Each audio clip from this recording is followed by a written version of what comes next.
ભક્તિનો મહાપર્વ મહાશિવરાત્રીનો મેળો. નમસ્કાર, ગુજરાત ન્યૂઝમાં આપનું સ્વાગત છે અને કરંટ ટોપિક કાર્યક્રમ સાથે હું છું માલવી. કરંટ ટોપિકનો આજનો વિષય છે ભક્તિનો મહાપર્વ અને મહાશિવરાત્રીનો મેળો. દર વર્ષે પરંપરાગત રીતે જૂનાગઢની પવિત્ર ગિરનાર તળેટીમાં મહાશિવરાત્રીના મેળાનું આયોજન કરવામાં આવતું હોય છે, જેમાં લાખોની સંખ્યામાં શ્રદ્ધાળુઓ પણ આ મેળામાં જોડાતા હોય છે. અને કહેવાય ને કે ભક્તિ, ભજન અને ભોજનનો એ સમન્વય, આ ત્રણેય વસ્તુઓ છે જેનો ત્રિવેણી સંગમ છે તે માનવામાં આવતો હોય છે. અને આ મહાશિવરાત્રીનો જે મેળો છે તેમાં ખાસ પ્રકારની વ્યવસ્થાઓ પણ કરવામાં આવતી હોય છે. અને ખાસ આ વર્ષની જો વાત કરીએ તો મેળામાં શ્રદ્ધાળુઓની મોટી સંખ્યામાં ઉછાળો થવાની પણ શક્યતા હાલ સેવાઈ રહી છે. અને જે રીતે વાત કરીએ તો ગિરનારની તળેટીમાં પ્રથમ વખત એવું બનશે જ્યારે ડમરૂ યાત્રા છે તેનું આયોજન કરવામાં આવશે, જે ભગવાન શિવનું વાદ્ય, જે પ્રિય વાદ્ય માનવામાં આવતું હોય છે, એ ડમરૂ યાત્રા અને હર હર મહાદેવના નાદથી આખું જૂનાગઢ છે તે ગિરનારની તળેટી છે તે ગુંજી ઉઠશે. કારણ કે લાખોની સંખ્યામાં જ્યારે શ્રદ્ધાળુઓ અને જનમેદની ઉમટી પડતી હોય અને ભગવાન શિવનું નામ સંભળાતું હોય ત્યારે ચોક્કસથી એ ધરતી છે તે પાવન થઈ જતી હોય છે. ત્યારે એ જ વિશે આજના કરંટ ટોપિકની અંદર વાત કરવી છે. કારણ કે જે રીતે મેળાનું આકર્ષણની જો વાત કરીએ તો મહાશિવરાત્રિનો એ દિવસ અને ખાસ કરીને ભગવાન શિવની આરાધના કરવાનો દિવસ અને લાખોની સંખ્યામાં જૂનાગઢના ગિરનારની તળેટીમાં લોકો આવતા હોય છે અને ખાસ પ્રકારનું આયોજન તંત્ર દ્વારા પણ કરવામાં આવતું હોય છે. અને આ વર્ષે ખાસ કરીને મોટી સંખ્યામાં લોકો પધારે અને ખાસ કરીને ભગવાનની શ્રદ્ધા, આસ્થાનું કેન્દ્ર છે. કારણ કે જૂનાગઢ તો તેમાં હર હર મહાદેવના નાદ સાથે લોકો પણ આ યાત્રાની અંદર જોડાશે. તો તે જ વિશે ટોક શોમાં વાત કરવી છે. ખાસ કરીને આપણી સાથે જોડાયા છે મુકેશ ઓઝા, જેઓ ઉત્સવ વિશેષજ્ઞ છે. મુકેશભાઈ, સ્વાગત છે આપનું કરંટ ટોપિક કાર્યક્રમમાં. જય બોલે. અન્ય ગેસ્ટ પણ જોડાયા છે, શ્રી મહંત ભારદ્વાજ ગિરિજી, જેઓ સંરક્ષણ છે અને આહવાન અખાડામાંથી છે. આપનું પણ સ્વાગત છે મહારાજ કરંટ ટોપિક કાર્યક્રમમાં. હર હર મહાદેવ. જી, જે રીતે જૂનાગઢ ખાતે પરંપરાગત રીતે દર વર્ષે આમ તો મહાશિવરાત્રીમાં ખાસ મેળાનું આયોજન કરવામાં આવતું હોય છે, ત્યારે આ વર્ષે વિશેષ જો વાત કરું તો ડમરૂ યાત્રા જેનું આયોજન કરવામાં આવ્યું છે. તો ખાસ કરીને ભવનાથનો આ મેળો છે તેની વિશેષતા શું છે તે જણાવશો મુકેશભાઈ? સૌથી પહેલા તો આ જે 5 દિવસનું જે આયોજન કરવામાં આવ્યું છે ગુજરાત સરકારની ભાગીદારી થકી અને જુનાગઢને જે રીતે શણગારવામાં આવ્યું છે એ અત્યંત આનંદની લાગણી છે. સનાતનની જે શક્તિનું પ્રદર્શન જે છે એ ખરેખર આપણને જુનાગઢમાં જોવા મળે છે. નાયબ મુખ્યમંત્રીએ આજે એનું ઉદ્ઘાટન કર્યું અને 15 તારીખે જે શિવરાત્રી છે, જે 4 રાત્રિ જે કહેવાય છે એમાંની સૌથી મોટી જે રાત્રિ છે એ શિવરાત્રી છે. શિવરાત્રીનું મહત્વ પણ આપણે સમજવું જોઈએ. શિવ એટલે કોણ? કે જે સૌમાં પ્રાણ પૂરી શકે, જેનામાં ઉર્જા નથી અને ઉર્જામાં જે પ્રાણ પૂરી શકે, સૌને પણ શિવ બનાવી દે, એવું જે ઉર્જા ભરવાનું કામ છે એ મહાદેવ, દેવો કે દેવ મહાદેવ શિવનું કામ છે. અને આજે આપણે જોઈએ છીએ કે જુનાગઢનો જે અખાડા છે, કે જે જુનાગઢનો મેળો છે એ આજનો નથી અને આ કોઈ મનોરંજનનો મેળો નથી, આ આધ્યાત્મિક મેળો છે.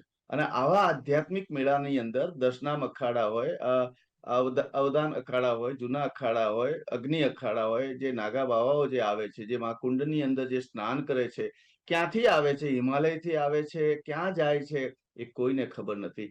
સાક્ષાત શિવના જો આપણે દર્શન કરવા હોય તો પહોંચી જાઓ જુનાગઢ ગિરનારની તળેટીમાં. ગિરનારી બાવાઓના દર્શન કરવા એ પણ એક આપણા જીવનનો લાહવો છે. એ લાહવો ચૂકવો ના જોઈએ. અને ખિસ્સામાં 1 રૂપિયો પણ ન હોય ને, આ એક ભારત દેશમાં એક એવું સ્થાન છે, અતિ પ્રચલિત સ્થાન છે કે તમારી પાસે કોઈ રૂપિયો નથી, કઈ વાંધો નહીં, ત્યાં પહોંચી જાઓ. ત્યાં ખાવા પીવાની, નાસ્તા, શરબત, જ્યુસ, પાણી, તમારે જે સેવા જોઈએ ત્યાં સેવા આમ આપવા બેઠા છે.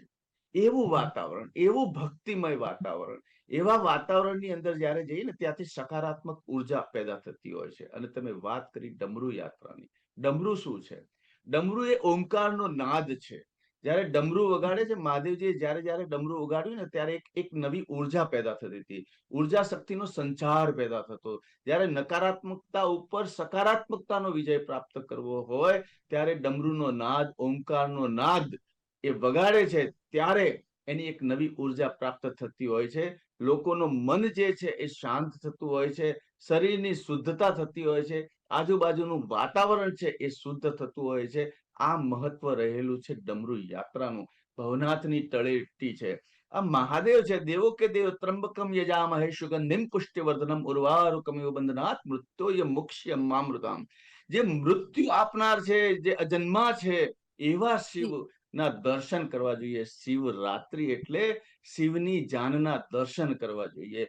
શિવનું જે જી સ્વરૂપ છે, જે સાદગી છે, જે ઓરિજિનાલિટી છે, એ ઘણા સંદેશ આપે છે. શિવરાત્રિમાંથી પણ સનાતનીઓને ઘણા સંદેશ લેવા જોઈએ કે કઈ રીતે લગ્ન કરાય, કેવા સંસ્કાર સાથે લગ્ન કરાય, અને એનો આનંદ, અને એક શક્તિ સ્વરૂપ આદ્ય શક્તિ બનવા માટે કેટલી કેટલી પરીક્ષાઓ આપતા હોય છે.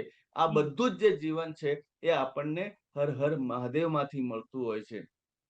અને આ દિવસોની અંદર ભજનોનું વાતાવરણ, લોક ગાયકો દેશભરમાંથી બધા આવતા હોય છે. જી અને જે માનવ મહેરામણ ઉપડતો હોય છે ને, એ માનવ મહેરામણના દર્શન થકી પણ પુણ્ય પ્રાપ્ત થતું હોય છે. વેદોમાં લખ્યું છે કે આકાશાત પતિતમ તોયમ યથા ગચ્છતિ સાગરમ સર્વદેવ જન નમસ્કારમ કેશવમ જી પ્રતિ ગચ્છતિ.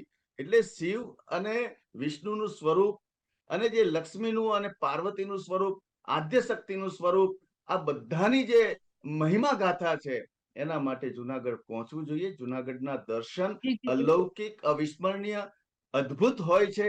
અને આવો લાવો ચૂકવો ના જોઈએ. પરંતુ એ ખાસ યાદ રાખે કે આ મેળો આધ્યાત્મિક મેળો છે. જેને જી ભજન ભક્તિ ભાવ માટે જવું છે તે જ ત્યાં જાય. બાકી મનોરંજન કરવા માટે જાઓ તો તમે પાપના ભાગીદાર થશો, એ નિશ્ચિત છે. બિલકુલ મુકેશભાઈ, આપણી સાથે મહંત ભારદ્વાજ ગિરિજી પણ જોડાઈ ચુક્યા છે. તેમની સાથે પણ વાત કરીશું. ભારદ્વાજ ગિરિજી, આપનું સ્વાગત છે. સૌપ્રથમ તો વાત કરવી છે, જે રીતે ગિરનારની ગોદમાં હર હર મહાદેવના નાદ સાથે મિની કુંભનો આજથી પ્રારંભ થઈ ચુક્યો છે, જે 15 તારીખ સુધી એટલે કે મહાશિવરાત્રી સુધી યોજવામાં આવશે. ખાસ કરીને જો વાત કરીએ તો આમ તો ભક્તિ, ભજન અને ભોજન આ ત્રણેયનો ત્રિવેણી સંગમ છે. આપ કઈ રીતે જોઈ રહ્યા છો, ને ખાસ કરીને મહાશિવરાત્રીનો આ પર્વ છે, આ મેળો છે, હિન્દુ ધર્મની પરંપરા અને શ્રદ્ધાનું પ્રતિબિંબ કેવી રીતે દર્શાવે છે? કારણ કે સંપૂર્ણ ભારત વર્ષમાંથી ત્રણેય અખાડાઓના મહાપુરુષો, સંતો, નાગા સંન્યાસીઓ, મંડલેશ્વરો, આચાર્યો, પીઠાધીશોથી માંડી અને જે સડદર્શન સાધુ સમાજના સૌરાષ્ટ્રથી માંડીને સંપૂર્ણ ભારત વર્ષના સંતો અહીંયા 5 દિવસ સુધી રાત્રિ મતલબ 5 દિવસ સુધી અહીંયા રહે છે. અને જેમ જી ભગવાન ગિરનારની જે મહિમા છે કે નવનાથ 84 સિદ્ધોના જે અહીંયા બેસણા છે, તો એ હમ બેસણાઓ જે નવરાત 84 સિદ્ધો અહીંયા 5 દિવસ તપસ્યા રૂપી ધૂણો નહીં, સવારે જે મેળાનો પ્રારંભ થયો સાથે સાથે જે છે ને અહીંયા ધૂણાને પણ પ્રજ્વલિત વૈદિક મંત્રોચ્ચાર દ્વારા આચાર્ય બ્રાહ્મણો દ્વારા એમને પ્રજ્વલિત કરવામાં આવ્યો. અને એ 5 દિવસ અવિરત કન્ટિન્યુ એ ધૂણાઓ ચેતન રહેશે. અને એમની ચેતનાથી એમાં વૈદિક મંત્રો દ્વારા હવન, પૂજાપાઠ, નિત્યક્રમ, અલગ અલગ સાધુઓના જે અષ્ટાંગ યોગ છે, હઠયોગથી માંડીને અલગ અલગ સાધનાઓની તપસ્યાઓ દ્વારા એ એક જ સ્થાન ઉપર બેસીને આવવા વાળી, દર્શન કરવા વાળી તમામ લાખો સનાતની ધર્માવલંબી પ્રજાને જે છે ને તન, મન અને ધનથી આશીર્વાદ રૂપી એ દર્શનનો પ્રસાદ આપશે. એટલે કે તમામ પ્રકારનું આ ત્રિવેણી સંગમ છે. જેમ પેલા સાહેબે વાત કરી જી કે ખરેખર આધ્યાત્મ માટે અને જે કોઈ જીવને શિવની નજીક જવું હોય, એના અંદર સુધી સમાઈ જવું હોય, તો તેના માટે આ 5 દિવસનો મેળો એક વિશેષ છે. અને એની અનુભૂતિ તો જે કોઈ પોતે કરી શકે એ પછી વર્ણવી ન શકે એમ. એટલે સરકાર દ્વારા જે છે આ વખતે વિશેષ મિની કુંભ નામ આપવામાં આવ્યું છે. અને મહાત્મા જી સંતો, ત્રિપંદ દશનામ, આવાના અખાડા, જૂના અખાડા, અગ્નિ અખાડા, અમારા ત્રણેય અખાડાના ઈષ્ટ દેવતાઓની પાલખીઓ રાત્રે મધ્યરાત્રિએ શિવરાત્રીની ભગવાન અહીંયા જે ભગવાન ભવનાથ મહાદેવના સાનિધ્યની અંદર મૃગીકુંડ આવેલો છે, પવિત્ર મૃગીકુંડની અંદર ત્રણેય દેવતાઓની શાહી સ્નાન થશે. વૈદિક મંત્રો સાથે ષોડશોપચાર એમની પૂજા થશે. અને આ 5 દિવસ માટે આમ તો ખરેખર ભાગ્યશાળી કહેવાય કે ગુજરાતની અને સૌરાષ્ટ્રની જનતા કે આવો બધો વાર્ષિક મેળો અહીંયા દર વર્ષે યોજાય છે. પહેલી વાત તો જી સૌથી મહત્વની ઈ છે. અને સરકારની પણ એવી શુદ્ધ અને પવિત્ર મનસા છે કે સનાતનનું ગૌરવ જે અત્યારે વર્તમાન સમયની અંદર આપ બધા જ લોકો અમારા કરતા વધારે વિશેષ ચર્ચાઓ દ્વારા અને દરેક ભારતના જે અત્યારે જે અમારી સનાતનની સ્થિતિને સંતો કરતા પણ જી વિશેષ જાણો છો, તો એ બધી અનુલક્ષીને સરકારને એક સારી મુહિમ કરી છે, એક સારો હમ પ્રયાસ કર્યો છે કે વધારેથી વધારે લોકો આ સનાતન ધર્માવલંબી જે છે એ બધા જ લોકો આ મહાકુંભ મેળાની અંદર, મિની કુંભ મેળામાં આવે. મહાત્મા સંતો અને અહીંની ગિરનારની જે પવિત્ર છાયા છે એનો અનુભવ કરે, અહીંયા એની અનુભૂતિ કરે અને ધીરે ધીરે ધીરે એ જે જીવ છે એ શિવ તરફની એમની ગતિ, એમનો જે લક્ષ્ય છે અને ત્યાં સુધીનું સાનિધ્ય એમને પરમાત્મા પ્રાપ્ત કરાવે એવો વિશેષ જી પ્રયોજન રાખ્યો છે. જી જી.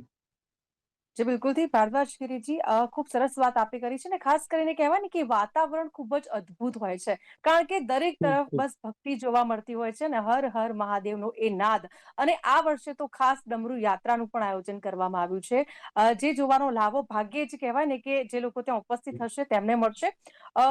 મુકેશભાઈ આપને પૂછવું છે જે રીતે આપે અગાઉ જણાવ્યું કે રહસ્યમય રીતે સાધુઓનું આગમન થતું હોય છે, દેશભરની ગુફાઓમાંથી સાધુ સંતો આવે છે જે બાકીના દિવસોમાં ક્યાંય જોવા મળતા નથી. ખાસ કરીને વાત કરીએ દરેક આમ તો વિધિનું મહત્વ છે, શંખનાદ હોય, શસ્ત્ર કરતબ હોય, અખાડા હોય, ભગવાન દત્તાત્રેયની પાલખી હોય, મૃગીકુંડમાં જે શાહી સ્નાન થતું હોય છે તેની પણ પાછળ અનેક પૌરાણિક કથા છે તે જોડાયેલી છે. તો મૃગીકુંડનું શું મહત્વ હોય છે? કુંડ અને જે તમે કુંભ કહો છો એટલે સાધુ સંતો, મહંતો, આચાર્યો, વિદ્વાનો અને જેની ભાવના શુદ્ધ છે એવું વ્યક્તિત્વનું જ્યારે સમૂહ ભેગો થાય એને કુંભ કહેવાય. કુંભ જી એટલે ઘટ, અને ઘટની અંદર બધું જ સમાવી લે. એની એ ઘટ જે અમૃતનો ઘટ કેવો, આપણે અમૃતનો મંથનની જે વાત કરી છે હમ એમાંથી ઝેર પણ નીકળે, એમાંથી અમૃત પણ નીકળે, એમાંથી શીતળતા પણ નીકળે, બધું જ નીકળે. પરંતુ જ્યારે શિવની પાસે જવું છે ને, તો જેમ આ આપણને સાધુ સંત જેના દર્શન આજે હું કરી રહ્યો છું આ મીડિયામાં અત્યારે, તો આપણે પણ સાધુ બનીને જવું જોઈએ. મનનો લોભ, મદ, મોહ છે ને એ બધું ત્યાગીને આપણે જવું જોઈએ. સરકારની વ્યવસ્થા કરી છે કે નથી કરી, કે વ્યવસ્થાને આધારિત જવું છે, તો એ તમારો લોભ છે. અરે જયારે આવો લોભ હોય તો તમને ભક્તિ ક્યાંથી પ્રાપ્ત થાય? એટલે હમ જેને વાસ્તવમાં ભક્તિ જ કરવી છે, આધ્યાત્મિક ઉર્જા પ્રાપ્ત કરવી છે, એ આધ્યાત્મિક ઉર્જા પ્રાપ્ત કરવા માટે જે મૃગી કુંડની અંદર જે સ્નાન કરવામાં આવે છે, જે પ્રમાણે જી આપણે મહાકુંભની અંદર જોયું કે જે અખાડાઓની રેવાડી જે પ્રમાણે ત્યાં જાય છે અને સ્નાન કરે છે, ત્યારે ત્યાં સાક્ષાત દેવતાઓ હોય છે. દેવતા જી એટલે કોણ? કે જેમનો દિવ્ય પ્રકાશ આપે એ દેવતા. એ દેવતાઓ જ્યારે મૃગકુંડમાં આવે છે અને એમાં એ ક્યાં આવે છે અને ક્યાં જતા રહે છે, એવું પણ મેં હમ સાંભળ્યું છે કે મૃગકુંડની અંદર ગયા પછી પણ કદાચ અમુક સાધુઓ પાછા આવતા પણ નથી. હમ એ જે હજારો લાખો કરોડો વર્ષ પહેલાનું જે આપણું સનાતન છે, જે ધર્મની તાકાત છે, જે મહંતો જે પ્રમાણે જે તપ કરે છે, જે પ્રમાણે એ આખું જે ત્યાગ કર્યો છે, એક સનાતન સંસ્કૃતિ બચાવવા માટે ત્યાગ કર્યો છે, અને એ ત્યાગ બળ નું જે પ્રમાણ આપણે જોવું હોય તો આપણે પહોંચી જવું જોઈએ જુનાગઢ. એટલે સાક્ષાત મહાદેવના દર્શન ત્યાં થતા હોય છે. તમારી દ્રષ્ટિ શુદ્ધ હોવી જોઈએ, તમારું મન શુદ્ધ હોવું જોઈએ, તમારી વાણી શુદ્ધ હોવું જોઈએ. અને જેટલું આટલું શુદ્ધ રાખીને પણ જો તમે ભવનાથની તળેટીમાં, એટલે આ તો ગિરનારી કહેવાય, જી ગિરનારની તળેટી છે, અરે ગિરનારી બનો. જ્યાં આ મને તો એવું લાગે છે કે ગુજરાતીના જે ભજનો જેનો જન્મસ્થાન હું કહી શકું તો આ ગિરનારની તળેટી છે. બિલકુલ આજે ત્યાંથી જે ભજનીકો જે ઉભા થયા છે અને આજે દેશ વિદેશમાં જે નામના કરી છે, એ અચૂક ત્યાં ગિરનારની તળેટીમાં ભજનો કરવા આવતા હોય છે. મોરારી બાપુ પણ ત્યાં 3 દિવસ રોકાય છે.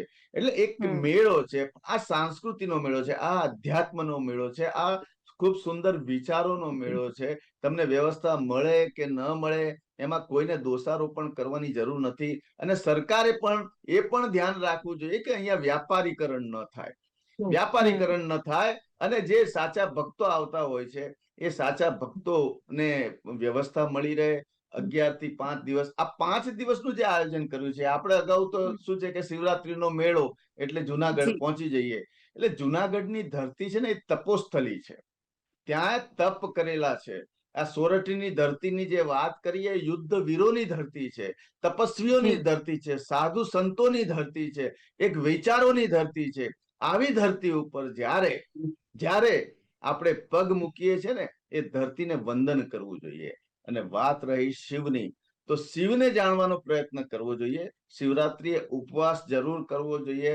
ફળાહારના નામે તમે દિવસમાં 3 વાર ફળાહાર કરો એને ઉપવાસ ન જી. કહેવાય, પરંતુ ઉપવાસ એટલે તમારા મનને શુદ્ધ થાય, તમારું શરીર શુદ્ધ થાય, તમારા વિચાર શુદ્ધ થાય, ત્યારે ઉપવાસની પરિભાષા એ સાર્થક નીવડતી હોય છે.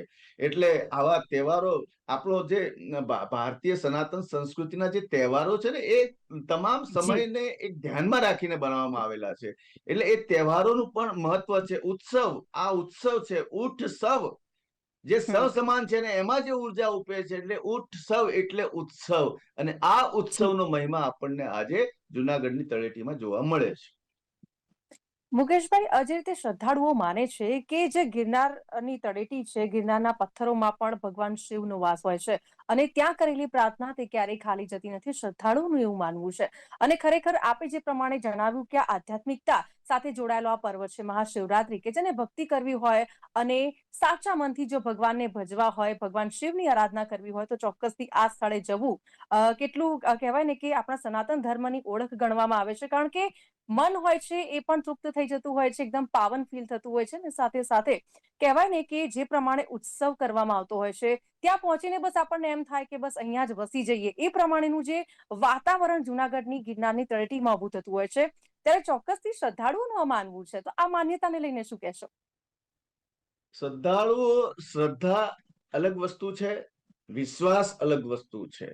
તમારે ઈશ્વર પ્રતિ વિશ્વાસ હોવો જોઈએ. ત્યાં જે મૃગકુંડનું પાણી હલતું હોય છે, કઈ રીતે હલતું હોય છે, કઈ શક્તિ કાર્ય કરી રહી છે. આપણે ત્યાં સૌરાષ્ટ્રમાં ગરમ પાણીના કુંડ, ઠંડા પાણીના કુંડ જે આવતા હોય છે, જ્યાં શિવ રામે તીર માર્યું પાણી નીકળતું હોય છે. આ તપોસ્થલી છે. અહીંયા ઘણા નાગા બાવાઓ એ ગુફાઓની અંદર રહે છે, 12 મહિના સુધી દેખાતા નથી. એમને કોણ અનાજ પૂરું કરે છે? એમને કોણ ખવડાવે છે? એ ખવડાવનાર બેઠો છે. જો તમારામાં એટલો વિશ્વાસ આવી જાય, એટલી શ્રદ્ધા આવી જાય, એટલી શક્તિ આવી જાય કે ઈશ્વર મારું કામ પાર પાડે છે, બરાબર છે, પત્તોને રંગ બદલા વરના पेड़ को कोई एतराज नहीं था. એટલે જ્યારે જ્યારે તમે રંગ બદલો ને, તમે સ્વભાવ બદલો ને, તમે ધર્મ પ્રત્યેની શ્રદ્ધામાં ક્યાંક ક્યાંક કચાશ જુઓ ને, અવિશ્વાસ પેદા કરો ને, તો સાહેબ એ તમારો વાંક છે. આપણું ધર્મ સાહિત્ય હજારો વર્ષોથી વેદ જે છે, બ્રહ્મ જે છે, એ વેદ છે. વેદ સંસ્કૃતિ થકી આપણે 18 પુરાણો જે જોઈએ છીએ, વાંચીએ છીએ, રામકૃષ્ણની વાતો હોય આપણે જોઈએ છીએ. પરંતુ આ ભારતની ધરતી છે ને, એ વિશ્વનું હૃદય છે. વિશ્વનું હૃદય છે. એ હૃદયની અંદર સનાતનની શુદ્ધતા છે. એટલા માટે આપણા દેશની અંદર ભલે મુગલોએ આક્રમણ કર્યા હોય કે અંગ્રેજોએ આપણી શિક્ષણ પદ્ધતિ બગાડી દીધી હોય, પરંતુ છતાંય જે ધર્મ શ્રદ્ધા ટકી રહી છે, એનું કારણ એ છે કે આ તેજોમય સ્વરૂપની ધરતી છે. એટલા માટે આ સનાતન શક્તિનું ઉર્જા કેન્દ્ર છે. અને એમાંય ગુજરાતમાં સૌથી મોટું ઉર્જા કેન્દ્ર હોય તો આપણું આ સ્થાન છે જુનાગઢમાં. આમ તો 12 જ્યોતિર્લિંગ કહેવાય છે. સૌરાષ્ટ્ર સોમનાથમ છે, શ્રીશૈલ્ય મલ્લિકાર્જુનમ, ઉજ્જન્ય મહાકાલમ ઓકાલમ અમલેશ્વરમ પરલ્યા વૈદ્યનાથમ છે, ડાકિન્યા ભીમશંકરમ શેતુ બંધિતુ રામેશમ નાગેશમ દારુકાવને, વારાણસ્યા તુ વિશ્વસમ ત્રંબકમ ગૌતમી તટે, હિમાલયે તુ કેદારમ દૃષ્ણેચમ શિવાલય એતાની જ્યોતિર્લિંગાની સહાયપાત્ર પટેન્દ્ર. આનું ખાલી નામ માત્રથી આપણને પુણ્ય મળતું હોય છે. તળેટીની બાજુમાં જ આપણું સોમનાથનું પ્રથમ જ્યોતિર્લિંગ છે, જેને ચંદ્રએ બનાવ્યું હતું. ચંદ્ર દેવતાએ બનાવેલું આ મંદિર છે. એટલે એનું મહત્વ સમજો, ગિરનારની તળેટીનું મહત્વ સમજો. પરંતુ ત્યાં જયારે કચરો થતો હોય છે, ત્યાં જયારે ગંદકી થતી હોય છે, ત્યાં જયારે ટૂંકા કપડા પહેરીને લોકો મોજ શોખ કરવા આવે છે, એનાથી અમારો સખ્ત વિરોધ છે. આ આધ્યાત્મિક યાત્રા, આ પવિત્ર વિચારોની યાત્રા છે, આ તપ સાધના કરવાની યાત્રા છે. આવા સ્થાન ઉપર ક્યાંક મર્યાદા ન ઓળંગાય એનું વિશેષ ધ્યાન રાખવાની આપણી જવાબદારી છે. આપણા ગુજરાતીઓની જવાબદારી છે, જુનાગઢના રહેવાસીઓની જવાબદારી છે. જુનાગઢના લોકો કેટલું વહાલું, કેટલા વધામણા કરતા હોય છે. આવો, અરે ખાઓ પીઓ આનંદ કરો, પણ હર હર મહાદેવ બોલો, હર હર મહાદેવ બોલો. આ જે સંસ્કૃતિ છે એ આપણી ગુજરાતની ધરાને, જે સૌરાષ્ટ્રની ધરાને અદ્ભુત એક વાતાવરણ સર્જતું હોય છે. ભાઈચારાનો સંદેશ આપતા હોય છે. ગુરુ શિષ્યની પ્રણાલીનો સંદેશ આપણને જુનાગઢમાંથી, આ ભવનાથના મેળામાંથી મળતો હોય છે. સાધુ સંતોના ત્યાગને, સમર્પણને આપણે વંદન કરવા જોઈએ. એ વંદન થકી આપણામાં એક નવી ઉર્જા પ્રાપ્ત થતી હોય છે. અને જે પ્રમાણે અવશ્ય મહાદેવના જે લગ્ન થાય છે, એમાં જે એમના વસ્ત્રો છે, જે એમના અલંકારો છે, એનું વિશેષ મહત્વ જાણવું જોઈએ. એની જી એની જે યાત્રાની અંદર કદાચ એ મહાદેવજીએ ભાંગ પીધું એટલે આપણે ભાંગ પીને ગાંડા ગેલા થઈ જઈએ એવું ન હોય, પરંતુ એ યોગી છે, એ યોગીને ભોગી ના બની શકાય. એટલે યોગીમાં યોગમય સ્વરૂપ જે જળવાતું હોય, અને એ ખરેખર સાચા સાચા સાધુઓના મને તો લાહવો મળ્યો છે. મેં એવા એવા જી સાધુઓના દર્શન કર્યા છે, અને અદ્ભુત એમના દર્શન થકી પણ આપણું જીવન ખરેખર સુંદર થઈ જતું હોય છે. આપણા જીવનમાં જી જી આવનારી મુશ્કેલીઓ દૂર થઈ જતી હોય છે, ને આવનારા સમય માટે આપણને એક નવી ઉર્જા, નવી તાકાત મળતી હોય છે. એવી વાતાવરણની જગ્યા એટલે જુનાગઢની તળેટી.